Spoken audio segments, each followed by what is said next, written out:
gente, tudo bem? Bem-vindo a mais um vídeo e hoje eu vou mostrar pra vocês os livros que eu li em fevereiro. Eu li bastante coisa, eu acho que esse ano eu tô bem do ritmo de leitura. Eu li muita coisa boa e esse ano, gente, eu tô muito feliz, porque eu acho que o pior livro que eu li esse ano foi o da Ellie Hazelwood, que ainda é uma das minhas autoras preferidas. Eu achei a história meio fraca, mas a história, assim, ele foi legal, tipo, foi 3 estrelas, sabe? Eu só tô lendo coisa boa e eu tô muito animada, porque, gente, esse ano ele tá prometendo, entendeu? Ele tá entregando tudo e eu estou muito feliz, tá? Estou muito feliz, muito animada. Então eu cortei o cabelo. O que vocês acharam? E esse vídeo é uma série. Então, se você quer ver tudo que eu li nos últimos 3 anos, tem uma playlist, que esse vídeo vai estar fazendo parte da playlist, que é leituras, livros. E aí eu falo, geralmente, os últimos 5, 7 livros que eu li. Então, no mês de fevereiro eu li 7 livros, eu fiquei muito feliz, porque fevereiro teve 28 dias, né, gente? Eu li muita coisa boa, eu quero muito conversar com vocês, tá? Muito, muito, muito mesmo. Eu comecei lenta, porque eu tive umas crises aí e tal, fiquei um tempo sem ler. E eu demorei, me arrastei muito pra ler esse aqui. Não fossem as sílabas do sábado, que é o livro da Mariana Salomão Carrara, que é uma das minhas autoras brasileiras preferidas, porque ela tem uma escrita muito gostosa. Ela escreve assim, gente, eu adoro o jeito que ela escreve. Ela tem um gingado, ela tem um jeito ali muito gostoso. E esse livro dela é o 3º livro dela que eu li. Eu acho que eu li todos os livros publicados. Eu acho, não sei. Enfim, ela é uma ótima escritora, sabe? O primeiro livro que eu li dela, ela era sobre uma criança com ansiedade.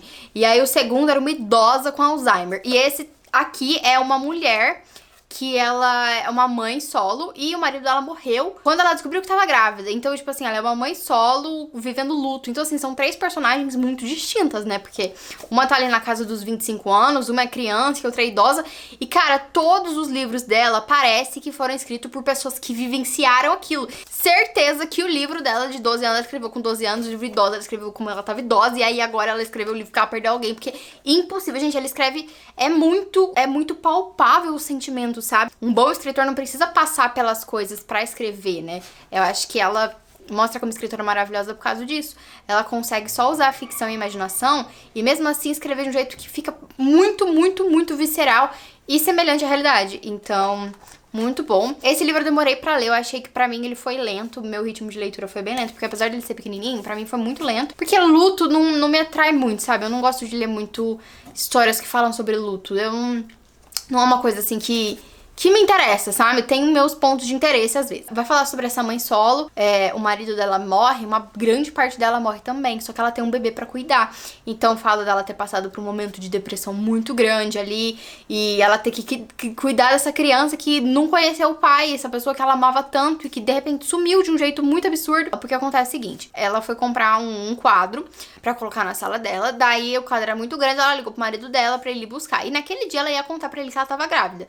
Acontece que quando ele tava saindo do apartamento, um vizinho de cima se matou, ele se jogou do prédio e caiu em cima do marido dela e morreram os dois. Parece meio cômico até, tipo, é muito pesado, porque a todo momento você vê que, apesar de ter às vezes uma ironia ali no texto, é muito pesado porque as personagens estão sofrendo bastante. Daí essa personagem, a mãe, ela vai se aproximar da esposa do cara que se matou, da vizinha dela. Então, são essas 3 mulheres, a vizinha, as 2 viúvas, né, e a criança, e elas vão ali ter essa relação muito diferente, porque as 2 perderam maridos, cada uma de uma forma diferente, e a personagem principal culpa muito o mundo e tem essa angústia muito grande, enquanto a outra, ela lida de outra forma. Então, é interessante ver a dinâmica dessas 3 mulheres. Eu gosto muito de como a Mariana pensa, sabe? Eu acho que ela tem umas sacadas muito boas, assim, no texto.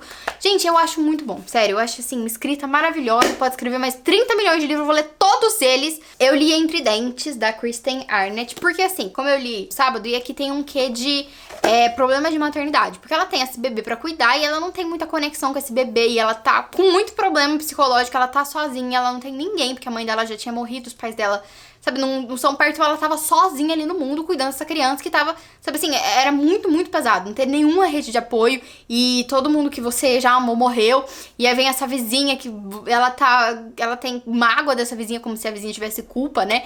Então, assim, é muito complexo os sentimentos. Daí eu tava meio que nessa, porque eu tô nessa de de maternidade. Eu ainda tô, tá? Eu não saí da minha fase de ler maternidade. Então, Entre Dentes vai falar sobre... É muito parecido com Precisamos Falar sobre Kevin e aquele... ali, ó, Impulso. O Impulso que todo mundo fala. Mas assim, eu acho o Impulso mais fraquinho. Eu acho que Precisamos Falar sobre Kevin muito mais complexo. Daí o Impulso é meio que um filme de sessão da tarde. Esse aqui também, ele é muito semelhante, sabe? Então é uma mãe que tem o seu filho e não consegue se conectar com essa criança desde sempre. Simplesmente não teve a conexão ali com essa criança. Essa criança parece um alienígena que deram pra ela cuidar. Ela não consegue, e aí o peso da maternidade é muito grande, porque é um menino que parece assim que ele tem algumas questões ali e tal, mas esse livro eu achei muito interessante porque ele tem uma outra abordagem, ele tem uma outra visão. Enquanto o Intruso é meio que uma cópia de Precisamos Falar sobre Kevin, esse aqui tem sua própria personalidade, apesar de falar sobre coisas similares. Então a gente tem essa mãe, que ela tem uma esposa, e essa esposa vive trabalhando fora e vive viajando pra trabalhar e tal. E aí ela quis engravidar, e daí ela engravidou e teve essa criança. E a esposa dela fica tipo, não, porque o menino é ótimo, o menino é normal. E parece que só essa mãe vê a ruindade dessa criança. E ao mesmo tempo tem algumas breves partes do livro em primeira pessoa de algumas pessoas terceiras ali da história que falam suas próprias versões.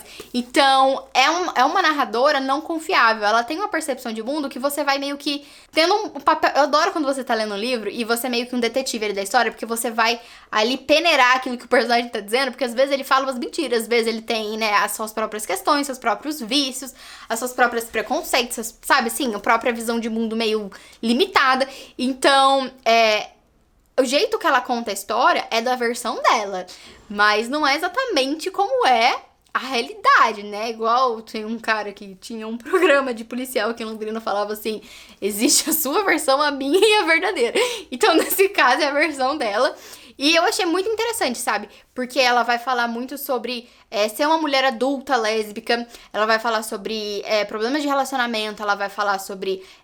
tem uma parte também que ela fala de homofobia. Ela vai falar sobre esse peso da maternidade. Ela vai falar sobre relação com o filho. Ela vai falar sobre...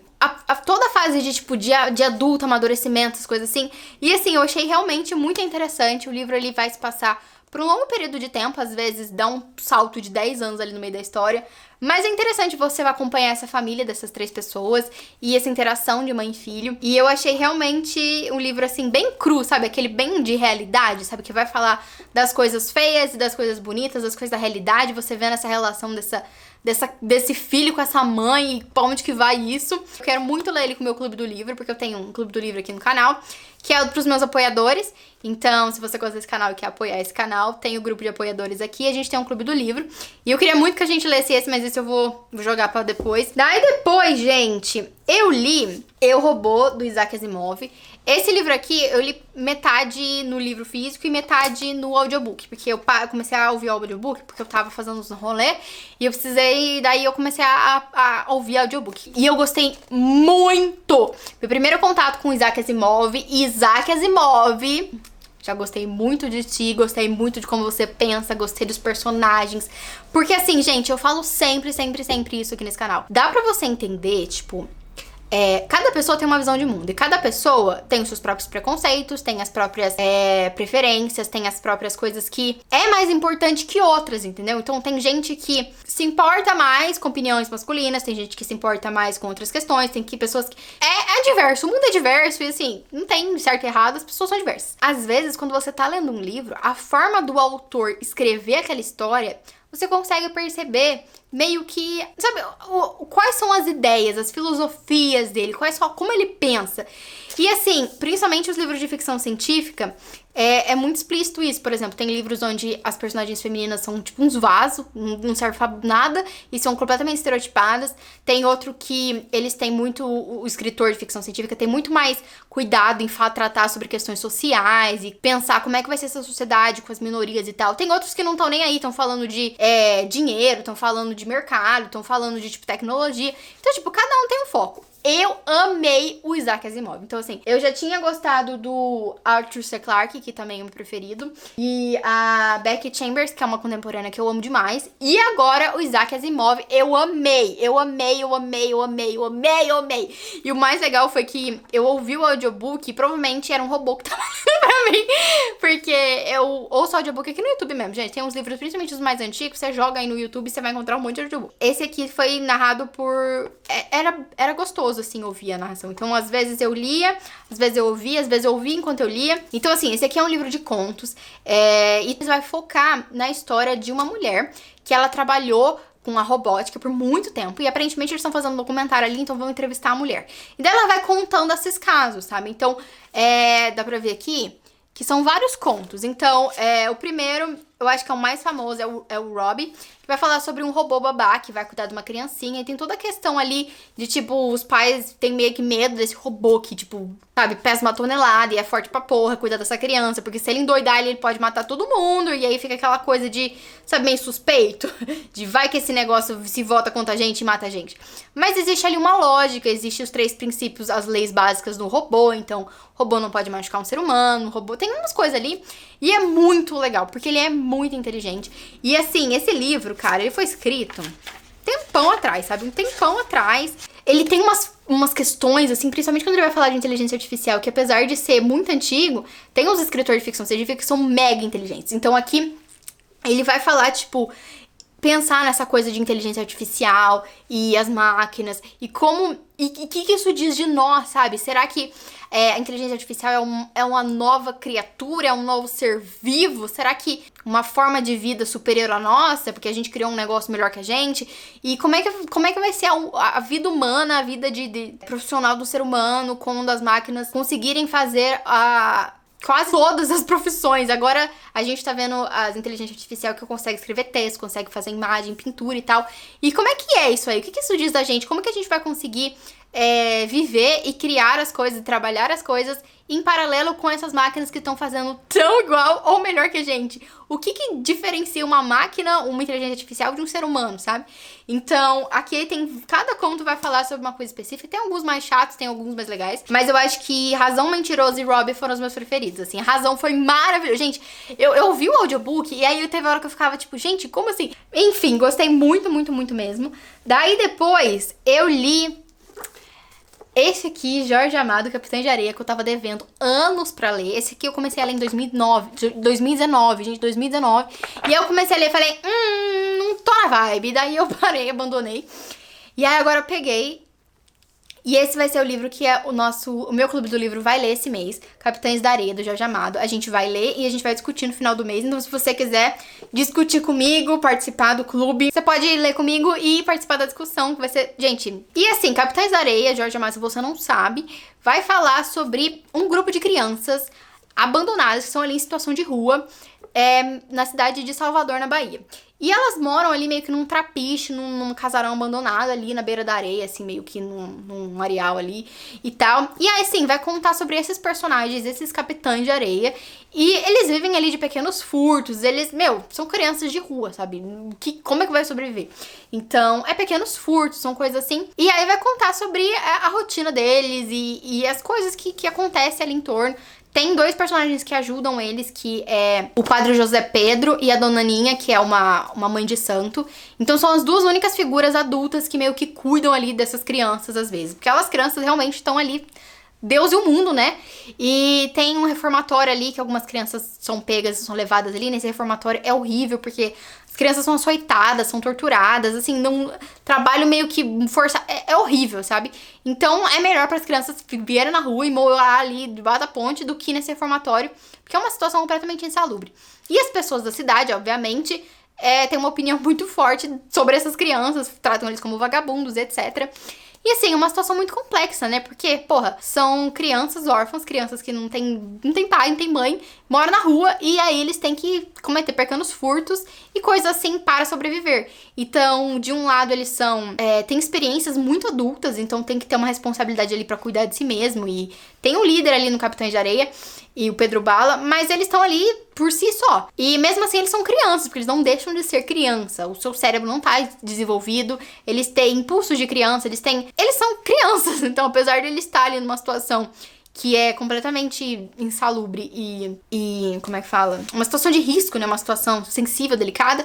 Eles ainda são crianças, então as coisas não são só preto no branco. Tipo, tá, roubar é errado, não gostaria que ninguém me roubasse. Eu acho que é um daqueles livros onde você vai ver que as coisas, elas são muito cinzentas, sabe? A vida é muito cinzenta. Existem várias coisas positivas e negativas e é tudo muito confuso. Não tem como você chegar com uma resposta certa que vai caber como uma pecinha de Tetris ali e solucionar tudo. Não é assim. As coisas são muito complexas. As pessoas são complexas. Então, por exemplo, tem ali aqui um caso de um menino que ele encontra uma casa porque ele tem um problema ali e aí ele bate na casa das pessoas e se faz de coitado para as pessoas deixarem ele ali e cuidar dele por um tempo, depois ele sai e volta e rouba a casa das pessoas. E chega uma casa que as pessoas abrigam ele e começam a cuidar dele. E essa foi, eu acho que pra mim foi a parte mais tocante desse livro, que ele tem uma casa, então tipo assim, ele passou de uma situação de rua, onde viver ali no Auléu, não tem ninguém, não tem um carinho, eles têm muito essa coisa de carinho, sabe? Eles não recebem carinho, não tem um abraço, não tem um beijo, tem alguém pra cuidar dessas crianças, sabe? E aí, de repente, ele tem essas pessoas que gostam dele e que, tipo assim, tratam ele com carinho, tratam ele com respeito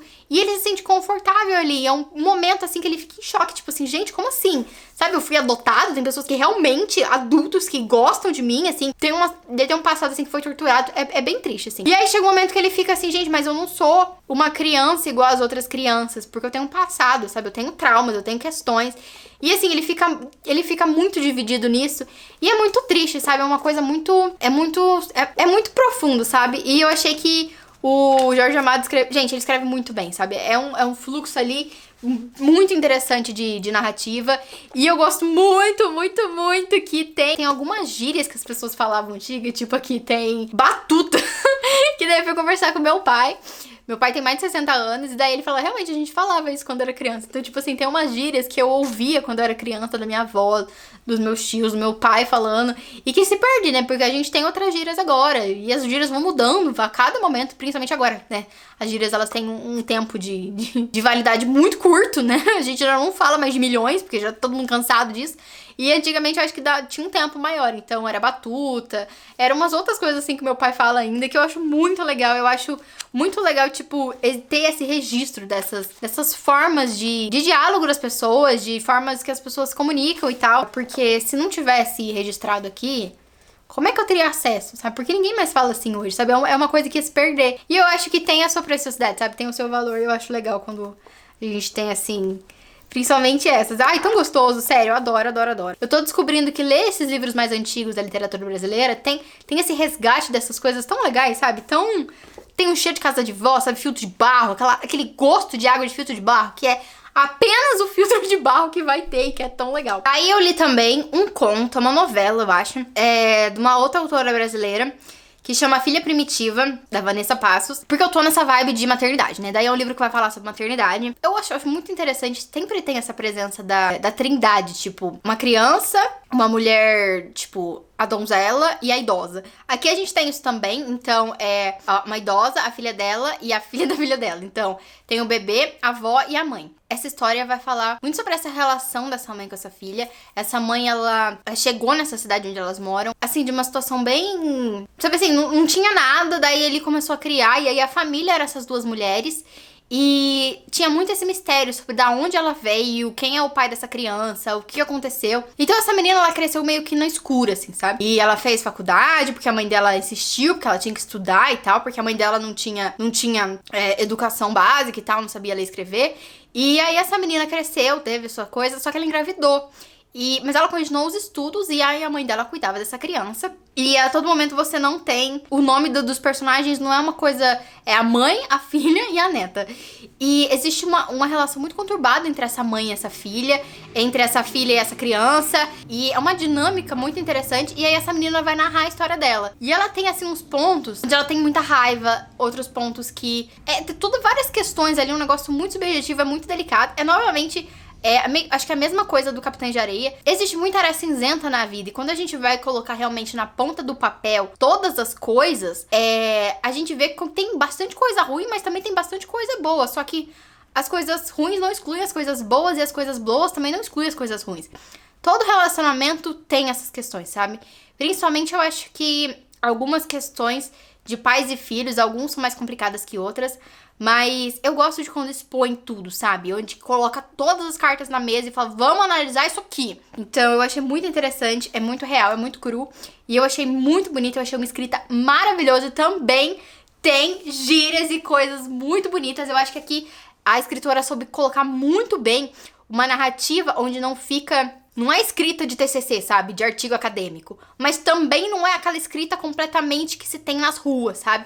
Mas é um meio termo lindíssimo que ela colocou. Então existe as peculiaridades e a personalidade ali desse lugar onde as mulheres moram. Então a forma como elas falam, como que elas agem ali, a forma que essa personagem pensa, é escrita de uma forma que tem essa bagagem cultural e linguística, mas ao mesmo tempo... é uma coisa que não é exatamente o que tá nas ruas, sabe? Enfim, você tem que ler pra saber, é muito bonito, é muito bom, eu gostei bastante. Eu li o Hot, porque preciso, né? Que é Presa com Você, da Ellie Hazelwood, então assim, cada vez eu tô lendo um, espero continuar assim até o final do ano, porque é disso que eu me alimento. Assim, da última vez, eu reclamei que eu não gostei muito da forma... da história, mas eu não sabia se era a história em si, os personagens, ou o formato de narrativa.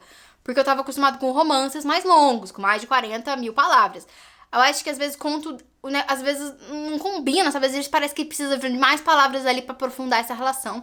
E assim, eu não senti isso em Presa com Você. Eu achei que em Presa com Você, vai falar sobre um casal, que é aquela coisa de, amor quase à primeira vista. Eles se olharam assim, meu Deus, mas essa pessoa é muito legal, vamos sair conversar. Saíram conversar, nossa, um rolê. Daí pronto, tem o melhor sexo do mundo e daí depois elas ficam puto, né, porque tem uma discordância ali, e aí pronto, a menina tá puta com ele, e aí eles se separam. Daí eles ficam presos no elevador, acaba a energia e eles têm que ser obrigadas, ela é obrigada a dialogar com esse cara, e existe muita problemática de diálogo com esse personagem. Eu achei esse aqui bem mais estruturado do que o Sobre o Mesmo Teto, eu achei que tinha bastante coisas jogadas. E eu tenho uma coisa que eu prestei atenção, que eu não sei, eu queria saber de vocês. Que, por exemplo, eu senti que em A Hipótese do Amor existiu muita questão, tipo, apesar de que A Hipótese do Amor não foi explicitamente esse é um romance demissexual, eu vi ali muitos sinais de, por exemplo, eles não se apaixonam, tipo, o cara se apaixona pela menina, tipo, meio que mais rápido, assim. Só que ela não. Existe, tipo assim, ela meio que tem a consciência de que ele é esteticamente agradável. Mas ela só vai reparar que ele é bonito, que ele é gostoso, que ele é sexy, que ele é um tesão, depois, conforme a relação deles vai sendo construída, sendo aprofundada, sabe? Pra mim, a história me perde muito quando existe esse tesão sexual muito grande já no começo. Porque, assim, eu prefiro quando o negócio vai sendo construído, sabe? Eu lembro que até tem uma parte de A Hipótese do Amor que ela fala, tipo, nossa, mas ele é bonito. E eu acho isso muito, muito legal, porque mostra que, às vezes, não é sobre a pessoa ser padrão. Às vezes é sobre... a conexão que você vai tendo com a pessoa vai fazendo a pessoa ficar bonita. E você vai vendo e você vai se sentindo atraído por ela. E eu sinto isso nos contos da Ellie, sabe? Eu acho que o negócio começa muito... Primeiro que eu tô cansada, que os caras são uns gigantes de 50 metros de altura. E as meninas têm 30 centímetros, assim. É irritante, eu não aguento mais, sabe? E eles são altos, eles são grandes, eles são altos e grandes, eles são muito altos e grandes. Mas é a parada dela, é o fetiche dela. Só a terapeuta dela vai conseguir tratar isso. E temos que lidar, né? Então eu tento...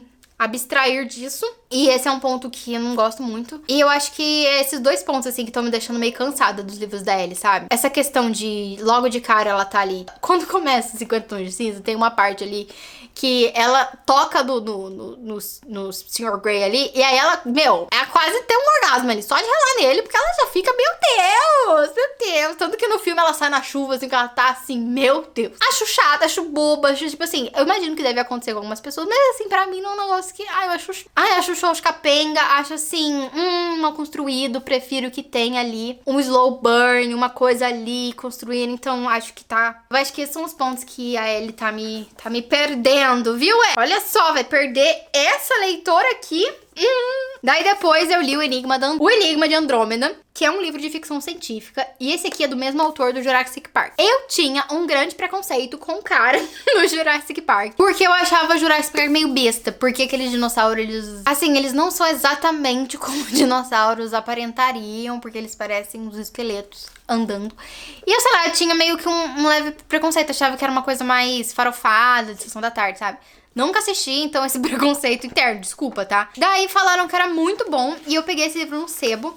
E como ele tinha também o e-book no Prime Reading, eu comecei a ler pro e-book também e aí intercalava. E gostei muito, tá certo, que eu me senti muito burra, porque tem muita coisa aqui que eu fiquei, gente, o que... Você é muito esperto para mim, eu sou muito burra. Esse aqui é um livro de ficção científica onde vai falar sobre biologia, que eu achei muito legal, porque cada um, às vezes, eles têm um tipo, entendeu? Então, por exemplo, o Isaac Asimov foi robô, então foi tecnologia de inteligência artificial e robôs, etc. Aqui foi a biologia de, por exemplo, se tiver um organismo alienígena na Terra. A maioria das pessoas pensa que é tipo alienígena verde e vivemos em paz. Só que não, sabe? Às vezes pode vir um organismo que pode causar um negócio completamente aleatório ali. E às vezes é tipo assim, uma bactéria, um bagulhinho assim, minúsculo, que é um ser vivo alienígena que aí você vai ter que entender. E assim, às vezes os seres alienígenas eles não são feitos da mesma coisa que a gente. Às vezes eles não têm nem enzimas, como que ele fala. E assim, é um negócio assim maluco. Então vai falar sobre uma cidadezinha. É um negocinho ali que tem 40 pessoas vivendo e de repente morre todo mundo. Descobriram que primeiro caiu uma cápsula ali, que eles estavam fazendo um teste, mandou pra atmosfera, e depois caiu ali. E ali, depois que caiu, morreu todo mundo. E daí eles já isolaram a situação, levaram a galera lá pra um bunker secreto com vários níveis de, meu Deus, vamos identificar isso aqui, o que que é isso aqui. E aí, são cientistas megas fodas, assim, que eles falam um negócio assim que eu não entendo. E é interessante que esse livro aqui, ele foi lançado em 69. Então, assim, faz um tempo, né? Tipo, antes dos anos 70. Então, pensa. Cara, não tinha quase nenhuma da tecnologia que a gente tá usando nesse exato momento. Tipo, minha câmera, seu celular, a internet. E aqui o cara já conseguiu imaginar uma inteligência artificial. Tanto que, quando tá lendo esse livro agora, em 2023, as coisas não são tão absurdas. Porque tá, é uma inteligência artificial. Beleza, o lugar todo controlado por um robô, né, uma inteligência, e é todo, né, automatizado, as luzes, etc. Pra gente normal, porque assim, Alexa, acende a minha luz, entendeu? Tipo, as coisas estão no dia a dia da gente. E imagino que pra aquela época devia ter sido um negócio muito absurdo. Tipo, como assim um robô está examinando um paciente? Meu Deus! Então, assim, é legal isso, porque pode parecer uma coisa bem boba, só que, porra, pra um cara em 1969, imaginar um negócio desse que é muito, muito, muito semelhante com a realidade que a gente tá tendo, o cara tem que ser muito esperto, né? Ele tem que manjar muito bem das questões e prever esse negócio. E é isso que eu gosto muito de ficção científica, a galera consegue prever uns bagulho e é muito bom. Então, ele coloca muitos dados científicos que eu queria depois ver se são verdades ou não, porque eu só vou salvando e eu fico tipo, será que é real? Não. Por exemplo, aqui tem uma parte que ele vai falar que eles estão tentando ali um telescópio que tem uma imagem muito ruim. Pensa, imagem ruim, naquela época, o seu vô não devia ter televisão nessa época. E ele tava falando de fibra ótica. Entendeu? Mano, ano passado que eu consegui usar fibra ótica na internet, sabe? Não, é um negócio assim, meu, eu acho isso muito, muito foda. É muito tridimensional, porque é um livro que, tipo, vai contar como se fosse um livro documentário, onde tem entrevistas, tipo assim, não entrevistas, onde tem, tipo, imagens e coisas, como se fosse realmente algo que aconteceu. Tanto que quando eu comecei a ler, eu falei, cara, isso aqui aconteceu mesmo? Daí eu fui pesquisar no Google. Sabe, tipo, o Daisy Jones, que você fica, tipo, gente, é muito real pra isso aqui não ter acontecido. Tanto que no final tem, tipo, bibliografia. Tipo assim, eu fui pesquisar, eu falei, mano, será que é, tipo, real? Ou será que não é real? E aí eu fiquei, ué, eu preciso conversar com mais pessoas. Porque o personagem aqui desse livro, o Jeremy Stone, tem o mesmo nome de um cientista que realmente existiu. E eu fiquei meio complexa sobre isso. Tipo, o que é real, o que não é, gente? Porque eu tô muito confusa. Um negócio sinistro, sinistríssimo essa parada aqui. E eu gostei, eu achei muito bom. Obrigada, tá? Gente, eu tô amando ficção científica, tá? É tipo a minha nova parada, tá? E aí, por último, não foi o livro, tá? Porque eu já li esse livro antes.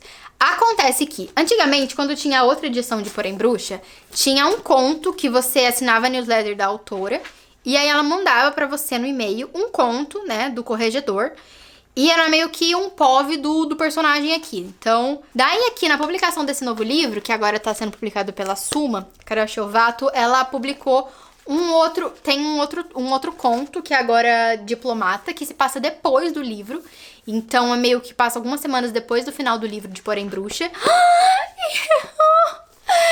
é muito meu casal esse aqui, eu amo demais esse casal. E tipo assim, eles não deram um abraço ainda, sabe? Eu tô aqui desesperada, juntando as migalhas. Eu acho que o Corregedor, ele tem muito uma vibe de Edward Cullen, de Riz de Acotar, uma vibe meio Sr. Darcy, assim, aquela coisa, aquele homem sério, aquele homem elegante, aquele homem cheiroso que veste terno e é um homem sério, mas é um homem muito apaixonado, muito sensível, delicado, é um homem que lê mentes.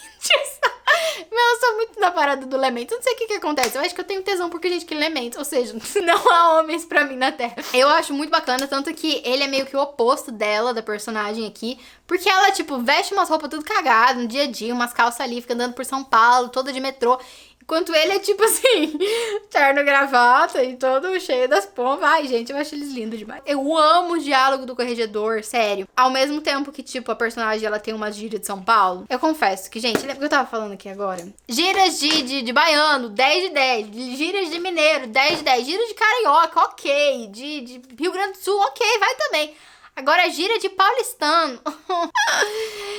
Eu preciso dar umas respiradas, porque ela fala, e daí eu falo, cara, eu falo igual ela. E daí me dá uma dor, porque eu falo tão feio, me desculpa, gente. Tanto de meu.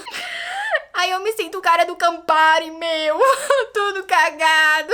Que ódio. Porra, cara, mano, que bosta. Eu odeio a minha gíria, eu odeio. Preconceito contra mim própria. Enfim, gente, essas foram as minhas leituras. Muito obrigado que você ainda ficou ali me ouvindo falar.